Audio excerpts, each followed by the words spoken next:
ओम शांति। बाबा के महावाक्य सुनते हैं।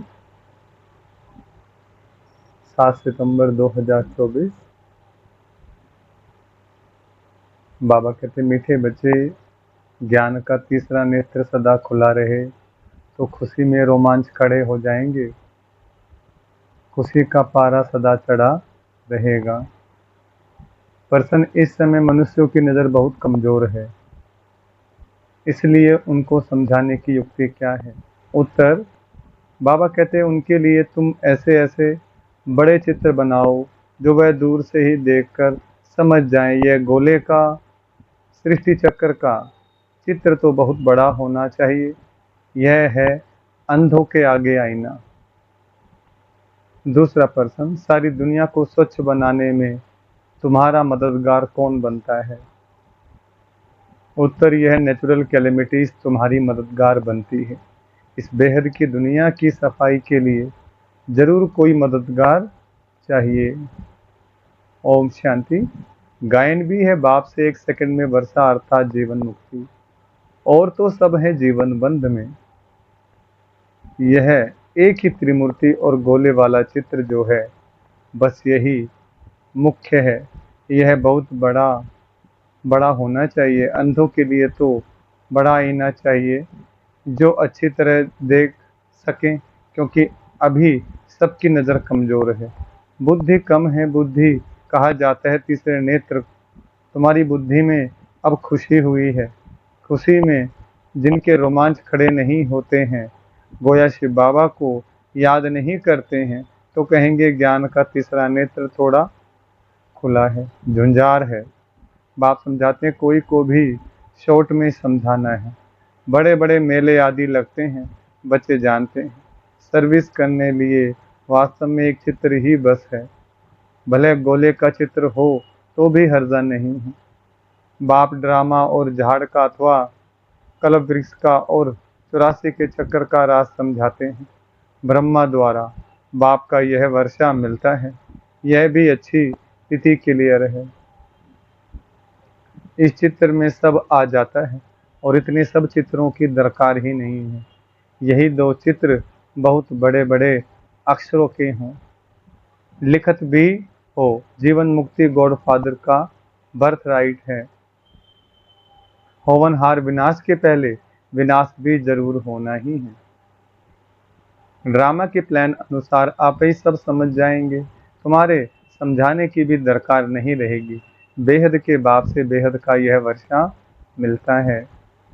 यह तो बिल्कुल पक्का याद रहना चाहिए, परंतु माया तुमसे भुला देती है। समय बीतता जाता है, गायन भी है ना, बहुत गई थोड़ी रही। इनका अर्थ इस समय का ही है, बाकी थोड़ा समय ही रहा है। स्थापना तो हो ही रही है, विनाश में थोड़ा समय है, थोड़े में भी थोड़ी रहती जाएगी। विचार किया जाता है फिर क्या होगा? अभी तो जागते नहीं, पीछे जागते जाएंगे। आंखें बड़ी होती जाएंगी। यह आंखें नहीं, बुद्धि की आंख। छोटे छोटे चित्रों से इतना मज़ा नहीं आता है, बड़े बड़े बन जाएंगे। साइंस भी कितनी मदद देती है, विनाश में तत्व भी मदद करते हैं। बिगर कौड़ी खर्चे तुमको कितनी मदद देते हैं, तुम्हारे लिए बिल्कुल सफाया कर देते हैं। यह बिल्कुल चीची दुनिया है। अजमेर में स्वर्ग का यादगार है, यहाँ दिलवाड़ा मंदिर में स्थापना का यादगार है, परंतु कुछ समय थोड़े ही सकते हैं, परंतु कुछ समझ थोड़े ही सकते हैं। अभी तुम समझदार बने हो।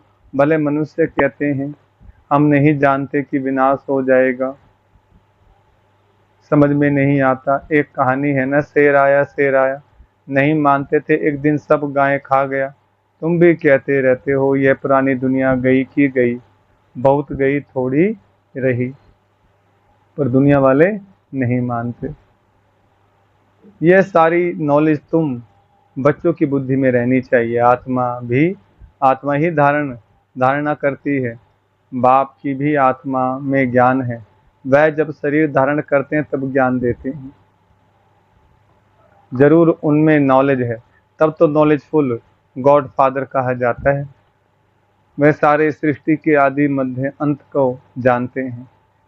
अपने को तो जानते हैं ना, और सृष्टि चक्र कैसे फिरता है वह भी नॉलेज है। इसलिए अंग्रेजी में नॉलेजफुल अक्षर बहुत अच्छा है। मनुष्य सृष्टि रूपी झाड़ का बीज रूप है, तो उनको सारी नॉलेज है। तुम यह जानते हो नंबरवार पुरुषार्थ अनुसार। शिव बाबा तो है ही नॉलेजफुल। ये अच्छी रीति बुद्धि में रहना चाहिए। ऐसे नहीं सबकी बुद्धि में एक रस धारणा होती है।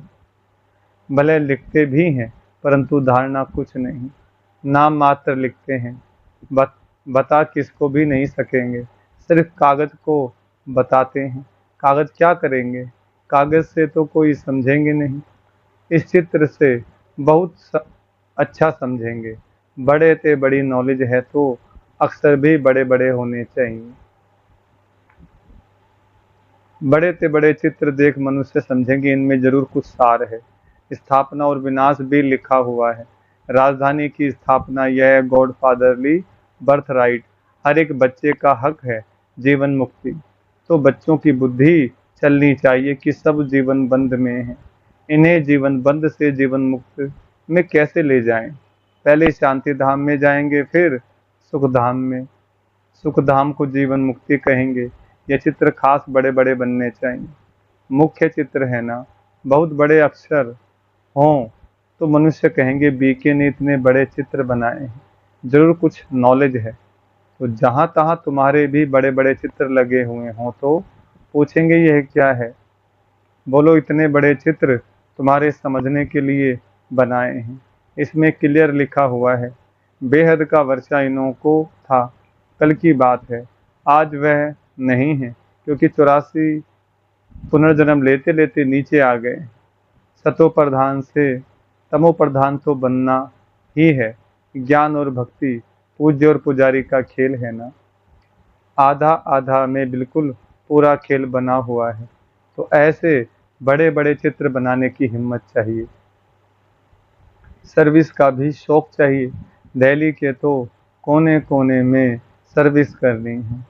दिल्ली के कोने कोने में सर्विस करनी है। मेले मलाकड़े में तो बाबा ने दिल्ली का बोल दिया। दिल्ली राजधानी बनेगी लक्ष्मी नारायण की। सभी देवी देवता यहाँ दिल्ली में राज्य करेंगे। बहुत लोग जाते हैं वहाँ, तुमको यह चित्र ही काम में आएंगे। त्रिमूर्ति गोला यह है मुख्य। यह बहुत अच्छी चीज है। अंधे के आगे जैसे आईना है, अंधों को पढ़ाया जाता है। पढ़ती तो आत्मा है ना, परंतु आत्मा के ऑर्गन्स छोटे हैं, तो उनको पढ़ाने के लिए चित्र आदि दिखाए जाते हैं। फिर थोड़े बड़े होते हैं, दुनिया का नक्शा दिखाते हैं। फिर वह सारा नक्शा बुद्धि में रहता है। अभी तुम्हारी बुद्धि में सारा यह ड्रामा का चक्र है। इतने सब धर्म हैं, कैसे कैसे नंबरवार आते हैं, फिर चले जाएंगे। वहाँ तो एक ही आदि सनातन देवी देवता धर्म है, जिसको स्वर्ग हेवन कहते हैं। बाप के साथ योग लगाने से आत्मा पति से पावन बन जाएगी। भारत का प्राचीन योग मशहूर है। योग अर्थात याद। बाप भी कहते हैं मुझ बाप को याद करो, यह कहना पड़ता है। लौकिक बाप को कोई कहना नहीं पड़ता है कि मुझे याद करो। बच्चे ऑटोमेटिकली बाबा मम्मा कहते रहते हैं। वह है लौकिक माता पिता। यह है पारलौकिक, जिसका गायन है तुम्हारी कृपा के सुख घनेरे। जिनको दुख है वही गाते हैं। दुख में तो कहने की दरकार ही नहीं रहती।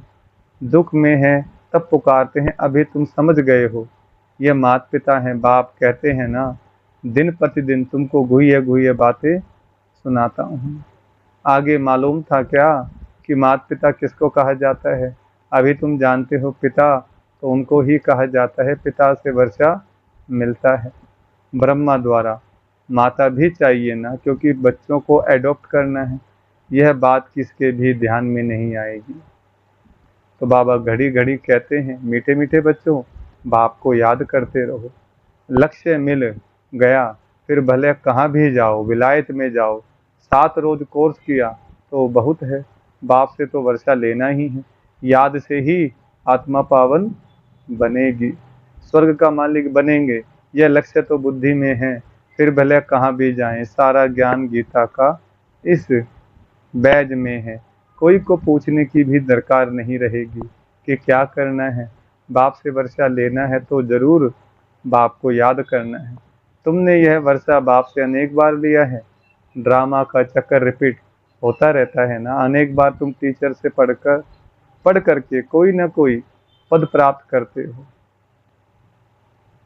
पढ़ाई में बुद्धि योग टीचर के साथ रहता है ना। इम्तिहान चाहे छोटा हो चाहे बड़ा हो, पढ़ती तो आत्मा है। इनकी भी आत्मा पढ़ती है। टीचर को और फिर एम ऑब्जेक्ट को याद करना है, शिव बाबा को याद करना है, और हमें लक्ष्मी नारायण बनना है, अपने लक्ष्य को याद करना है। सृष्टि का चक्कर भी बुद्धि में रखना है। बाप और वर्षे को याद करना है। देवी गुण भी धारण करने, जितना धारणा करेंगे उतना ऊंच पद पाएंगे। अच्छी रीति याद करते रहते हैं, फिर यहाँ आने की भी क्या दरकार है, परंतु फिर भी आते हैं। ऐसा ऊंच बाप जिससे इतना बेहद का वर्षा मिलता है, उनसे मिलकर तो आवें। मंत्र लेकर सब आते हैं, तुमको तो बहुत भारी मंत्र मिलता है। नॉलेज तो सारी अच्छी रीति बुद्धि में है। अभी तुम बच्चे समझते हो कि विनाशी कमाई के पीछे जास्ती टाइम वेस्ट नहीं करना है। वह तो सब मिट्टी में मिल जाएगा। बाप को कुछ चाहिए क्या? कुछ भी नहीं। कुछ भी खर्चा आदि करते हैं सो तो अपने लिए ही करते हैं। इसमें पाई का भी खर्चा नहीं है। कोई गोले व टैंक आदि तो खरीद नहीं करते हैं लड़ाई के लिए। बाबा कहते हैं कोई बम वगैरह गोले वगैरह टैंकर वगैरह थोड़ा खरीदने हैं, कुछ भी नहीं है। तुम लड़ते हुए भी सारी दुनिया से गुप्त हो। तुम्हारी लड़ाई देखो कैसी है। इसको कहा जाता है योग बल। सारी गुप्त बात है। इसमें कोई को मारने की दरकार नहीं है। तुमको सिर्फ बाप को याद करना है। इन सबका मौत ड्रामा में नंधा हुआ है। हर 5,000 वर्ष बाद तुम योग बल जमा करने के लिए पढ़ाई पढ़ते हो। पढ़ाई पूरी हुई, फिर प्रारब्ध चाहिए नई दुनिया में। पुरानी दुनिया के लिए यह नेचुरल कैलेमिटीज है। गायन भी है ना, अपने कुल का विनाश कैसे करते हैं। कितना बड़ा कुल है, सारा यूरोप आ जाता है। यह भारत तो अलग कोने में है, बाकी सब खलास हो जाने। योग बल से तुम सारे विश्व पर विजय पाते हो। पवित्र भी बनना है। इन लक्ष्मी नारायण जैसा वहाँ क्रिमिनल आई ही नहीं। आगे चलकर तुमको बहुत साक्षात्कार होंगे। अपने देश के नज़दीक आने से फिर झाड़ दिखाई पड़ते हैं ना, तो खुशी होती है। अब आकर पहुँचे हैं अपने घर के नज़दीक। तुम भी घर चल पड़े हो, फिर अपने सुखधाम आएंगे। बाकी थोड़ा समय है। स्वर्ग से विदाई लिए कितना समय हो गया है। अब फिर स्वर्ग नजदीक आ रहा है। तुम्हारी बुद्धि चली जाती है ऊपर, वह निराकारी दुनिया जिसको ब्रह्मांड भी कहते हैं। हम वहाँ के रहने वाले। यहाँ 84 का पाठ बजाया, 84 जन्मों का पाठ बजाया। अभी हम जाते हैं। तुम बच्चे हो ऑलराउंड, शुरू से लेकर पूरे 84 जन्म लेने वाले हो। देरी से आने वाले को ऑलराउंडर नहीं कहेंगे। बाप ने समझाया है मैक्सिमम और मिनिमम कितने जन्म लेते हो। एक जन्म तक भी है, पिछाड़ी में सब चले जाएंगे वापिस। नाटक पूरा हुआ, खेल खल्लास। अब बाप समझाते हैं मुझे याद करो, अंतमति सो गति हो जाएगी। बाप के पास परम धाम में चले जाएंगे। उनको कहते हैं मुक्ति धाम, शांति धाम और फिर सुख धाम। यह है दुख धाम। ऊपर से हर एक सतो प्रधान फिर सतो रजो तमो में आते हैं। एक जन्म होगा तो उसमें भी इन 4 स्टेजेस को पाएंगे। कितना अच्छा बच्चों को बैठ समझाते हैं, फिर भी याद नहीं करते, बाप को भूल जाते हैं। नंबरवार तो है ना बच्चे जानते, नंबरवार पुरुषार्थ अनुसार रुद्रमाला बनती है। कितने करोड़ की रुद्रमाला है, बेहद के विश्व की है माला है। ब्रह्मा सो विष्णु, विष्णु सो ब्रह्मा, दोनों का सरनेम देखो। यह प्रजापिता ब्रह्मा का नाम है। आधा कलप, फिर आता है रावण, डिटिज्म, फिर इस्लामी इस्लामिज्म। आदम बीवी को भी याद करते हैं, पैराडाइज को भी याद करते हैं। भारत पैराडाइज स्वर्ग था, बच्चों को खुशी तो बहुत होनी चाहिए। बेहद का बाप ऊंचते ऊंच, भगवान ऊंचे थे ऊंच पढ़ाते हैं, ऊंचे थे ऊंच पद मिलता है। सबसे ऊंच थे ऊंच टीचर है बाप, वह टीचर भी है, फिर साथ ले जाएंगे तो सतगुरु भी है। ऐसा बाप क्यों नहीं याद रहेगा, खुशी का पारा चढ़ा रहना चाहिए। परंतु युद्ध का मैदान है, माया ठहरने नहीं देती है। घड़ी घड़ी गिर पड़ते हैं, बाप तो कहते हैं बच्चे याद से ही तुम माया जीत बनेंगे। अच्छा, मीठे मीठे सिकलदे बच्चों प्रति माता पिता बाप दादा का याद प्यार और गुड मॉर्निंग। रूहानी बाप की रूहानी बच्चों को नमस्ते। हम रूहानी बच्चों की रूहानी बाप दादा को नमस्ते नमस्ते, गुड मॉर्निंग। धारणा के लिए मुख्य सार। पहला पॉइंट, बाप जो सिखलाते हैं उसे अमल में लाना है, सिर्फ कागज पर नोट नहीं करना है। विनाश के पहले जीवन बंध से जीवन मुक्त पद प्राप्त करना है। दूसरा, अपना टाइम विनाश की कमाई के पीछे अधिक वेस्ट नहीं करना है, क्योंकि यह तो सब मिट्टी में मिल जाना है। इसलिए बेहद के बाप से बेहद का वर्षा लेना है और देवी गुण भी धारण करने हैं। वरदान, योग बल द्वारा माया की शक्ति पर जीत प्राप्त करने वाले सदा विजयी भव। वरदान का विस्तार, ज्ञान बल और योग बल सबसे श्रेष्ठ बल है। जैसे साइंस का बल अंधकार पर विजय प्राप्त कर रोशनी कर देता है, ऐसे योग बल से सदा के लिए माया पर जीत प्राप्त कर विजयी बना देता है। योग बल इतना श्रेष्ठ बल है जो माया की शक्ति, इसके आगे कुछ भी नहीं है। योग बल वाली आत्माएं स्वप्न में भी माया से हार नहीं खा सकती, स्वप्न में भी कोई कमजोरी आ नहीं सकती। ऐसा विजय का तिलक आपके मस्तक पर लगा हुआ है। स्लोगन नंबर 1 में आना है तो व्यर्थ को समर्थ में परिवर्तन कर दो। अच्छा, ओम शांति।